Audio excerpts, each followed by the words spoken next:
The more I see of Nathan Fyfe, the more I am reminded of the former Carlton powerhouse, Anthony Koutoufides.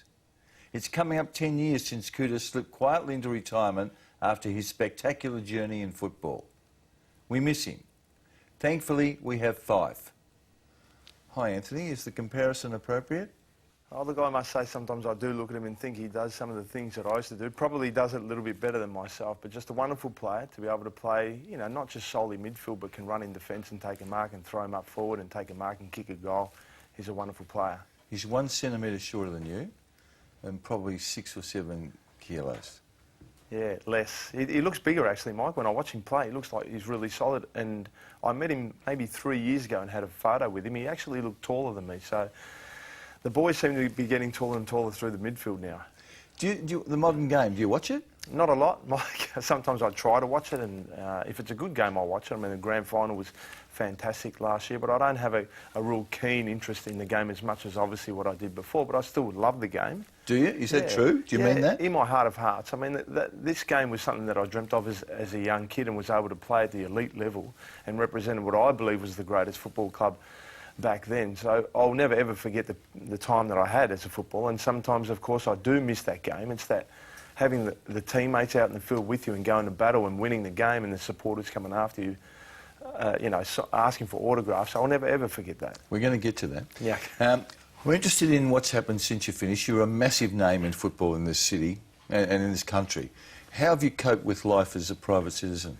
I thought I was ready, I guess. You know, everyone, I don't know if everyone does, but, you know, at the age of 34 was when I retired, and, you know, did enough before that to sort of think that I was ready for retirement after football. And maybe I think it was a lot harder than what I thought. So I often think of other players in the way that they finish up also. I mean, by the end of my career, I was on great money for the second half, and, you know, I had all this fame and had sponsorships with Adidas and companies alike, and, you know, did a lot of promotions out there. So I was one of those players that probably was given that little bit more than a lot of other players. So I often think of how a lot of players finish up, and I think mentally it is very tough, and there's no doubt I was lost there for a little while. I think I was juggling a lot of things to try all this and try all that to find something that I loved with a passion again, and that was probably the most difficult part. And some players are fortunate that they end up back at their footy club, and I was never that lucky. I mean, the footy club never asked me back. I tried to get back in there, and no disrespect to the club, that was, you know, they didn't want me there for whatever reason. So I probably felt, you know, a big, you know, there was something there that sort of said, wow, you know, this footy club that I loved and admired and spent the years of when I was 14 all the way to 34 in their junior development teams and squads, I felt a little bit disheartened, I guess, that they didn't want me to go back. But that's part of life, and it probably gave me a little bit more drive, Mike, to try to find something to go out and achieve. What do you mean they didn't want you to go back? Did someone specifically say to you, we don't want you back in the footy club? No, it wasn't that, but I did ask, and, you know... Ask what? I asked whether they'd want me back there. In what capacity?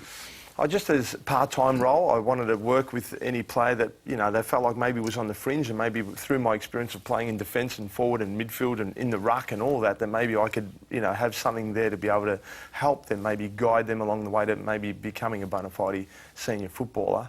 But there probably was just no role for me, and I offered to do it for nothing too at one stage. Yeah, and I spoke to the coach back then as well, and, you know, all that. But the coach being?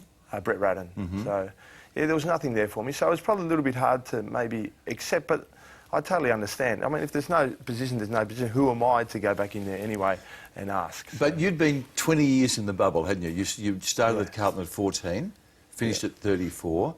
And you do live in a bubble, don't you? Particularly blokes like you, who were as big as you were. Yeah, we did. You know, the under-15s was really just a development squad. It was once a week we trained, but the under-19s became a little bit more full-time for myself. I played 38 games in the under-19s, and I was born and bred basically from that club, because at the age of 14 I was still a young kid and walked out, you know, a mature adult with, you know, a couple of kids. Then I've got 3 kids now.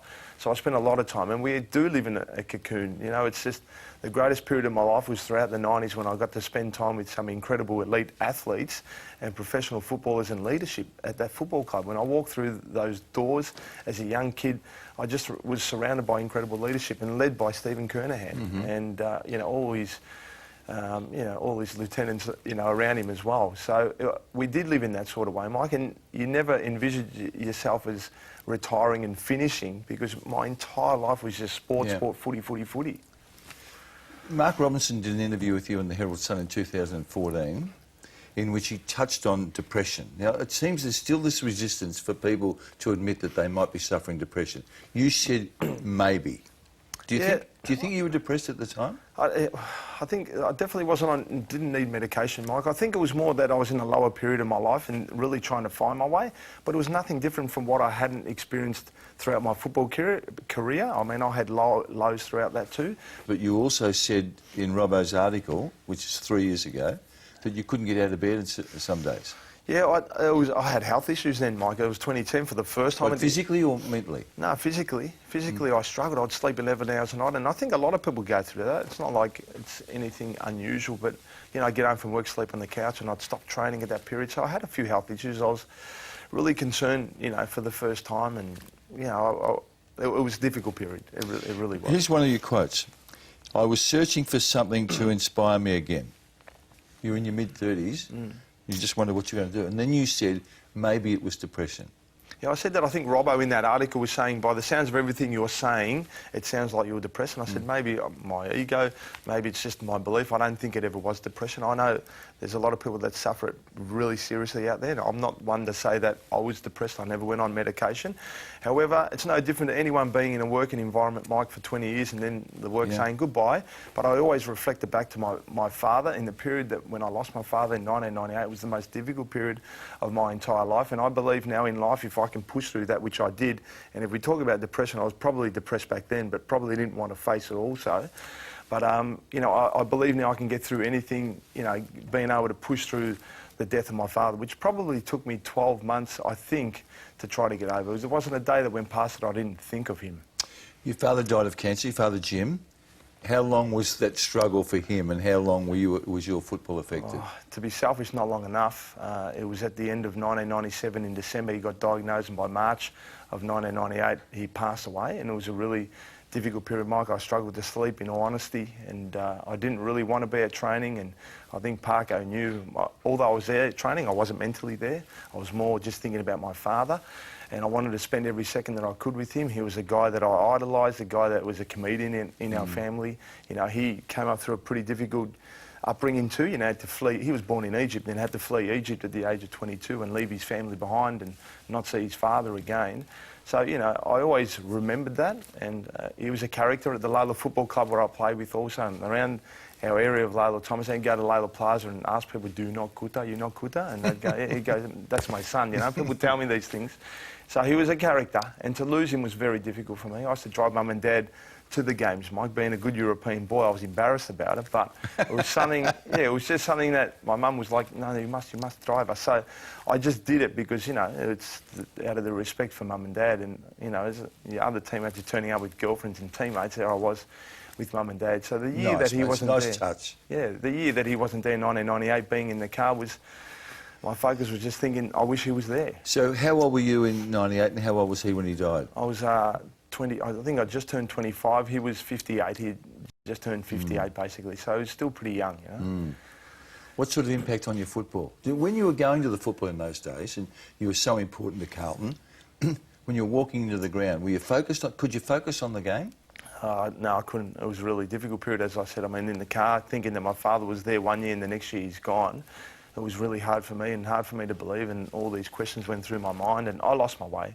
I was drinking a lot back then, Mike, and I think my focus was really on that, and it wasn't until probably your article in the back page of the Herald Sun, you won't remember this, back in 1998, I just finished playing against Fremantle, and the heading was Drop Cooter.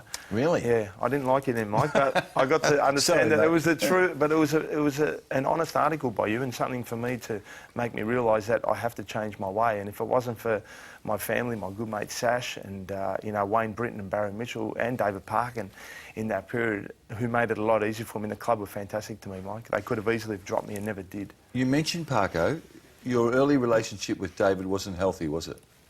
No, and I didn't get along with Dave. He's one of the guys that I absolutely love now, and he knows that too. I spoke to him not long ago. I think last week I called him up. So I was probably one of those guys, Mike, that didn't go out of my way. Sorry, mate. What's he saying to you there? He's probably saying, get a kick, Cooter. And there's Fraser Brown, what an absolute legend and a great guy. But that was the, I think, the qualifying final against Brisbane Bears back then, before they were Lions, in 1995, when it was very close to three-quarter time, and Chris Scott was tagging me, and I hadn't really had a kick, and he said, "Could you go into full forward around that sort of?" I think it was around about three-quarter time. How do you know what game that is? I remember that photo. So I remember that Brisbane Lions and that photo, for whatever reason, being there with Brownie. I don't know how, because I haven't got a great memory, Mike, but that photo there I do recall. Do you recall this, Anthony? Do you recall the runner coming out one day and saying to you, "Cooter, Parko wants to know if you feel like playing today"? Yeah, I do. It wasn't the first time. Mentally, David, it made it hard for me. It was one game, I think even Andrew McKay was coming off that day from a blood rule, and I literally just ran on, and the runner came up to me and said, "Cooter, Parko wants to know if you want to play today." And I was like, wow, what does he want me to do? So, I thought I was being treated unfairly early on, but in hindsight now, Mike, when I look at it, I was probably a very talented kid that was maybe a bit lazy, and Parko probably didn't like that, and I can understand that. Working in my field now with my people, when I look at people with talent and they don't work hard enough, I tend to ignore them too, so I'm no different to the way that Parko was. So in hindsight now, it's not about blaming David, it's really, a lot of it was a reflection on myself and my immaturity, I think, and that's probably the reason why, David just ignored me, and maybe made me sacrifice that little bit more. I mean, I played 50 reserve games, Mike, but it probably at the end made me a better player because of that period. And what I learned through that period, I apply now in my business. So it took me 3.5 years to consolidate myself as a senior bona fide player, being picked every week. And I tend to think that way in my business now, in what I do. So it was like really good life lessons that I learned, instead of being given things on a platter. The popular view was that you were an athlete playing football and therefore you're going to be slow to develop. But that's not in fact true, is it? Not true at all, Mike. I played football at the age of 8. I fell in love with that oval ball with my older brother Paul.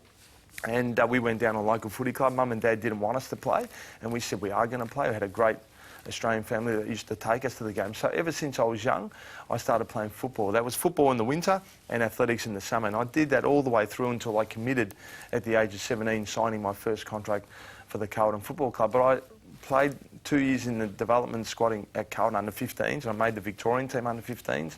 I went on to play 38 games in under 19s and made the Victorian Metropolitan team with Dennis Pagan as coach, and made the All-Australian that year too. So I had a really good junior football career also. So yeah, the thought was I was more of an athlete, maybe because I was so talented as an athlete, and maybe I just played the game naturally in the way that I knew, and I was not taught by mum and dad because they had no idea how to play the game. That maybe I did come in a lot more maybe underdeveloped with the talent that I had than maybe some other players. I must say I'm intrigued by the fact that you played in total 88 games at under 19 and reserves level. You won a reserves best and fairest, didn't you? Yeah, I did, in 1992. They played me full back. So were you frustrated then given the talent that we saw flourish a few years later, were you frustrated you were so long getting your opportunity? I was frustrated. Without mum and dad and my brothers' support, both Paul and Christian, I don't know how I would have made it. I had my best mate Sash too, who supported me, and it was those guys that continually gave me the belief to say that you're better than them. And I think I wasn't a confident person. I probably had doubts in myself.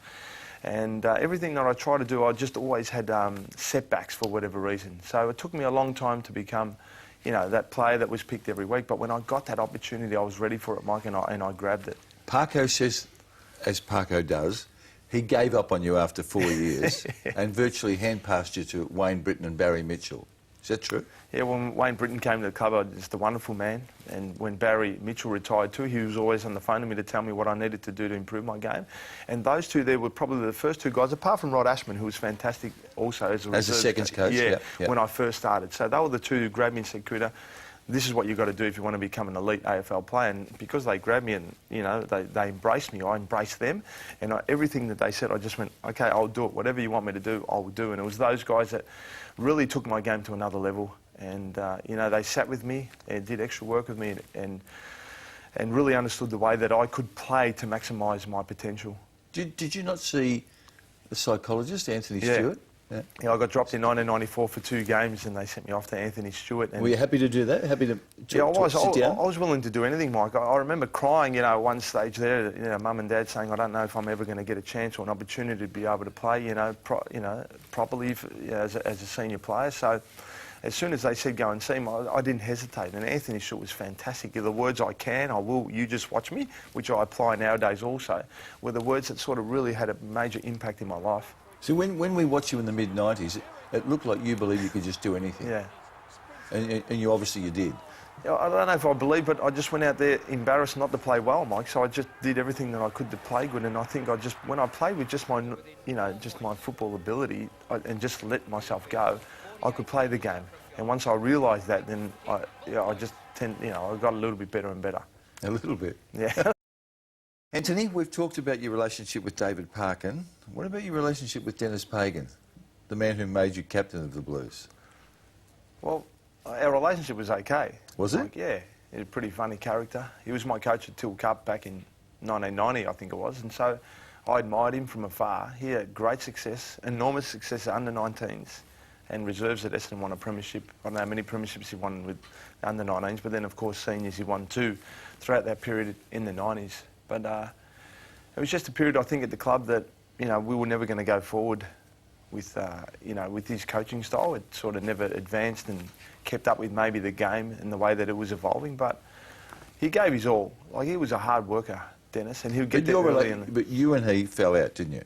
Well, only at the end. I think because of my book, and I was honest about it, without giving away too much. That I was honest with my assessment on Dennis, and so yeah. Look, I'd see him now, and I'd try to say hello, but obviously, he doesn't want to talk to me, which is fair enough. Everyone. So he doesn't talk to you? No, he doesn't. But I don't have a problem with that. I wish him all the best, and I hope that he's successful in everything that he does, because I can't put past the amount of hard work and effort that Dennis did playing football, and who am I to criticise him? But I know in the 5 years there, I'd never experienced football and the losses that we did, with the game style that he had. It was a game style that was, in my opinion, outdated.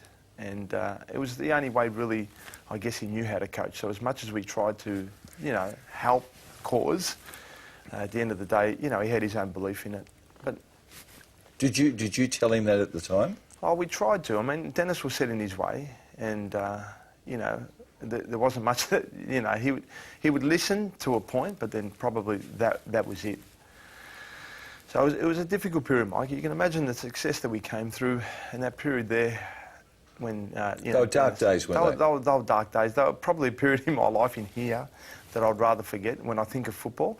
Because if I was to go back in those 5 years again, I wouldn't want to do it. It was too hard. And we talk about mentally, depression and all that. If I was depressed, probably, apart from my father, those 5 years there was difficult, Mike, because I was coming towards the end of my career. It wasn't about me playing senior footy. It was about the club going forward and playing finals again. And I wanted to so desperately to just play finals footy again and bring back Carlton into the position that they needed to be. So, last one on this. If you cross paths in the street, would you speak to Dennis? I would, but he wouldn't, if that makes sense. So and that's happened? I have, yeah. I mean, yeah, we'd sometimes see him at my favourite gym, Doherty's Gym in Brunswick, there with Tony, and I've seen him in the past. He berated me one time when I was there, and I stood there and just took a barrage off him. Because he's good at that. He's good at that. Yeah. But I still, just let him go in life. I'm happy with life going this way, and if he wants to be part, he can. If not, it's not a problem. What was the high point, you think? Was it the premiership, 95? No doubt, Mike. It's the greatest day of my entire life, and, if I'm going to be selfish, I've been married and I've got 3 the best kids. And, but, as a kid, my dream was to be an Olympian or play football, and I was able to play, live my dream. But that day there, that last day in September on the MCG was the day that I'll never ever forget, Mike. It was the greatest day of my life, and there it is there. Still some to great this day. memories there, yeah. And some incredible plays. Glenn Manton was a great, friend of mine, Mill Hannah, that I respected so dearly, and, Matty Hogg. And, Matty Hogg's probably one of those guys that you always respect for getting everything out that he possibly could, and Dean Rice there too. Just great guys. You talked about the Olympics. You mentioned the Olympics. In your own mind, did you believe that you had to make a choice between a possible Olympic career and an AFL career? Yeah, 100%, yeah. So how good were you in athletics? I was Australian champ high jumper for a couple of years there, and then Tim Forsyth came along. He was, one of the elite high jumpers in the world. He was a contemporary of yours, wasn't he? Yeah, he was, yeah. But once he came along, he was just so, I jumped 2 metres 8, he jumped 2.16, but he what went did you do? 2.08? Yeah, 2.08, yeah, when I was 16, and he jumped 2.16, but he went on to jump, his best was 2.36. But I won the Australian 110-metre hurdles title before I signed the contract with an Australian record. So it was either probably hurdles or maybe decathlon, Mike, because I was quite good at quite a few events that potentially I could have gone on to become an Olympian. But I know I made the right decision. You I do? Have no regret, yeah, 100%. What was the view at home? I suspect that they might have wanted you to be an athlete rather than a footballer. By the end, my mum and dad fell in love with the game of football, and they fell in love, Mike. They were more probably fanatical than what I was, and they didn't miss not one single game. From that second year onwards, as I played as a junior, from 9 years of age, they came to every game and took me to every game and just had the belief in me. Even with athletics, they'd always say, even if I didn't play well in the game of footy, they'd say, no, very good, you play good today. They were always really encouraging for me. I'm probably not that way myself, a little bit more critical with my kids because I understand the game a little bit more. But they were wonderful parents, as in they just built me up to probably... Luckily, I had them because I didn't really have that belief that I could ever make it. Grand final day, you play on a wing. You play on a very good player in Lee Colbert, whose specific task was to contain you. You had 19 to half-time and 31 or 2 for the game. Did you think you were going to win the norm? I didn't really think too much about it, Mike. I bet you did. When the siren went... Well, you know what? My third quarter probably wasn't great. It was probably a letdown for me. But Diesel had 31 and kicked 5. Kick 5, I mean, how do you not win the Norm Smith medal there? But if we want to go in the first half when the game was really on the line, maybe you could have said that, by half-time, maybe I was leading the Norm Smith medal. It was a little bit like a lot of my fortunes throughout my career, Mike, just missing out. What about the preliminary final win over the Bombers? It's a famous day in Carlton's history, isn't it? Yeah, I'll never forget John Elliott. He was the greatest president by far at that footy club, and I remember him coming into the change rooms then, Mike, and before the game saying, I've got a funny feeling about today, Kouta, and it just... I thought about the Carlton culture and the history of the club and always producing their best come finals time, and I thought, hang on, we're playing against the unbeatables here, and I thought, what if Jack knows something that I don't know about here? He always tended to lift me a little, Jack, when he used to come up and just say, it's your day today, Kouta, in his words and the way that he did it. I just loved and respected Jack enormously, and he loved and embraced the players too, and the club. He did everything for the sake of the club. So we just got that edge on Essendon. We didn't deserve to win. I mean, Essendon were a far superior team than us. But because we just got off to that better start in the first half, it gave us enough lead to be able to, I guess because Essendon went hard in the third quarter, didn't they? And just played the way that they should have played. But it gave us enough leeway to be able to fight back in the last quarter. There's a bloke in number 43 in the navy blue who was pretty good in the last quarter that day. Yeah, I was all right, Mike. It was one of those good days. But playing in defence all day, I was hoping that Parko or Britton would say, you're in the midfield in the last quarter. But I was never one to approach him and say, put me in the midfield. I wasn't that sort of player. Wherever the team needed me, I'd play full forward, full back, whatever. And it was about 2 or 3 minutes into the last quarter that I got the tap from the runner, and he said, you're in the midfield. So I just went crazy. You did. But you pride yourself on playing well in big games, don't you? I really did, Mike. Even as a young kid, when it came to the big games, I always stood up, and athletics for the big championships, I'd always produce my best. So I guess in here, I was always, at the end of those finals things, probably just got that little bit more out of myself and was always, always prided myself, as you said, playing well when it came to the big pressure games. You and Ange Christo were seen to go steady through your entire... What do you mean by steady? The rumours. Well, there were rumours. There were rumours about you, weren't there? Yeah, there was, I had a reporter knock on my door too to ask me if I want to come out with the truth with the rumours, but... About your sexuality? Yeah. What did you say to that? We had a laugh. My mum and dad invited him inside and we had a coffee with her, so that was the sort of extent of it. Because you weren't an angry boy, as I remember. You were always genial and amiable. Yeah, I just laugh it away. In particular, Ange, he's definitely not my type, but Ange and I just had a wonderful relationship. We kicked off in the under-19s. I was 16, he was 17, Greek background too, and we became best mates on the footy field, and still to this day we're incredibly, close, as in friends. I don't see him a lot, but, for what we've been through and everything, we have an attachment there in that sort of way, nothing more. But a phenomenal player. You talk about taking up football late, that was Ange. He took it up when he was 15 or 16 at one game in Carlton, noticed him and brought him in, and he's playing senior footy before me, Mike, so he was very talented. Everyone at Carlton loved you, and that's a true statement, I know from talking to so many people, but they did think that you squeezed them for money. Is that fair? Yeah. Well, I think everyone squeezes for money, don't they? If you look back in my career, Mike, I started on $7,800 in 91, 92 and 93, but no one looks at that period. When I had to ask Mum and Dad, who didn't really have much money, can I borrow some money? Because it really didn't even pay for your travels and, your lifestyle that you lived back then. So the income came later on, and there's no doubt I got looked after. You're prepared to tell me what your best contract was? What was the 5-year deal that got extended out to 6 years when Colo came? So how much?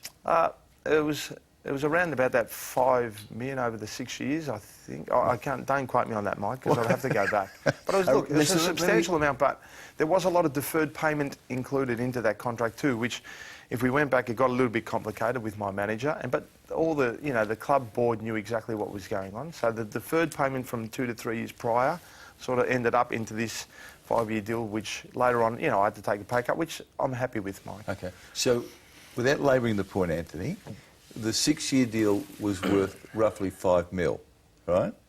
And subsequently, you took a reduction. A significant reduction? It was enough to, yeah. To hurt? Well, no, it wasn't hurt. It was enough to... Colo got me at the start and got me at the end, There's a lot of people in that category. Who cares? Like, I lived at home until I was, 27. It wasn't... The money thing wasn't for me. The money thing came later.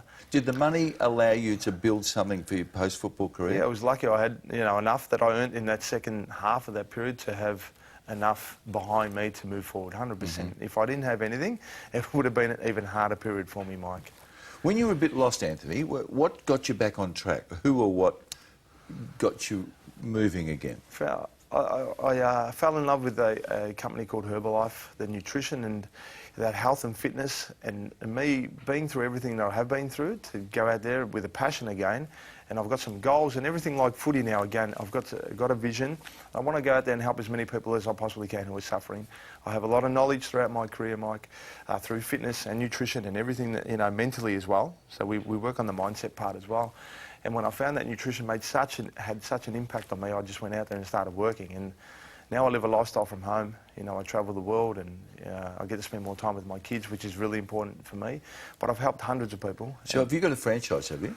It's not a franchise. Well, our website's called Active24, and people can follow me on social media. I train and do all that, and I go to development weekends, and it's a mindset stuff. But I'm helping people with their health and wealth. I never would have thought after football that I could find something that I could love with a passion again as something that I've found now, and it's made me content with life. So there's a large level of scepticism about the health industry, isn't there? You'd be aware of that. Yeah, 100%. You're totally got total belief in it. 100%, I do. Yes. Have you got any regrets in your life?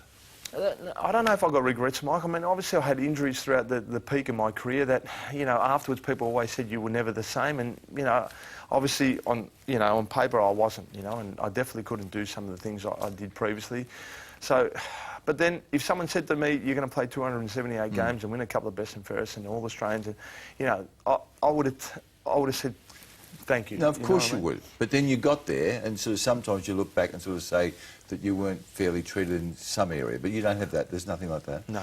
Hey, Ant, it's been great to catch up with you. I loved you as a player, despite that story I wrote about you all those years ago. That's not a problem. And I just do genuinely see you in Fife, and I hope that continues for a long time. It's great to see you so healthy and well. Thanks very much, mate. Always a pleasure.